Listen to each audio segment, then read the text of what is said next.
The anime adaptation of My Status as an Assassin obviously exceeds the heroes is a really interesting take on the classic story where a whole classroom gets pulled into another world.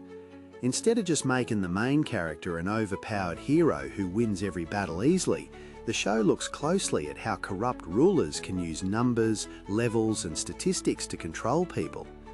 The story takes place in a fantasy kingdom called Retus, which seems like a dream world at first. When the students arrive, they are given specific jobs like knights or mages. The biggest twist happens right away with the main character, Akira Oda. Even though his classmate Tsukasa is named the official hero, Akira gets the assassin job and his base stats are actually way higher than the heroes. This setup sets up the main conflict of the story. The kingdom wants everyone to believe the hero is their saviour, but behind the scenes, the royal family is running a dark operation to control everyone. Akira is a great main character because he acts like a real person rather than a typical anime protagonist. He doesn't want to rule this new world or show off his powers.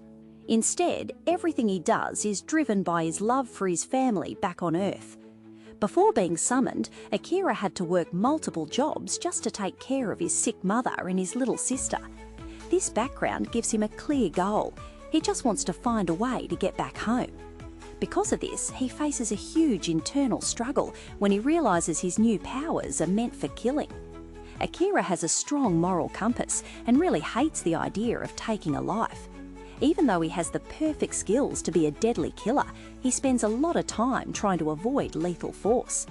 This makes his journey much more grounded, as he has to figure out how to survive without losing his humanity. The bad guys in this story are not monsters from another dimension, they are the corrupt rulers of the kingdom. The king and the princess use their power to trick and control the summoned students. They even use magical mind control crystals to strip the teenagers of their free will, turning them into a brainwashed army.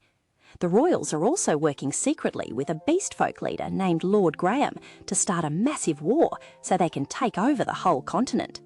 To keep their plans secret, they murder a good knight named Saren, who was the only adult trying to truly help Akira.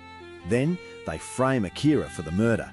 This turns his own classmates against him, showing how easily people can be tricked by authority figures when they do not know the full story. The pacing of the show changes naturally as the plot moves forward. It starts out like a tense thriller inside the royal castle, where Akira has to use his stealth skills to spy on the corrupt royals and escape their traps. After he gets framed and forced to flee, the story slows down for a bit.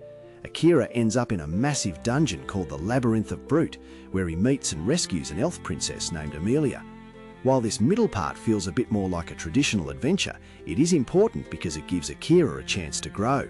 He stops just running away to save himself and realises he needs to step up and stop the kingdom's evil plans. The excitement builds back up as Akira teams up with new allies to head back and face the corrupt military leaders. Visually, the show uses lighting and camera angles to tell us how the characters are feeling. When the story focuses on the official hero and his group, the scenes are bright, open and colourful to make them look like traditional good guys. But when the camera shifts to Akira, the world becomes dark, full of shadows and claustrophobic. The action scenes look realistic rather than just showing big, flashy magic explosions. The animators focus on quick movements, clever positioning, and how Akira uses the shadows to outsmart his enemies. This visual style keeps Akira feeling isolated and cut off from the rest of his classmates. The music and sound design also play a huge part in building the atmosphere. Instead of playing loud music all the time, the show uses silence very well. When Akira is sneaking around, the background music completely drops out, making small sounds like a footstep or a drawing blade feel incredibly loud and tense. The soundtrack uses sad, quiet instruments to highlight how lonely Akira feels in this new world.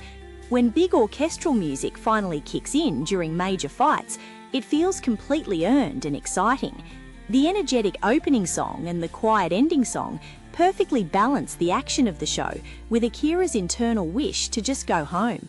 By the end of this part of the story, Akira is forced to make a massive sacrifice regarding his own morals. To save his friends and defeat Lord Graham, he finally realises that he cannot avoid killing anymore. He has to cross that line and use his assassin skills to take a life. This moment is treated as a tragedy rather than a victory. By doing what needs to be done, Akira loses his innocence as a regular high school student and fully becomes the assassin the world forced him to be. The story ends on a bittersweet note, showing that while he saved the day, the experience has changed him forever.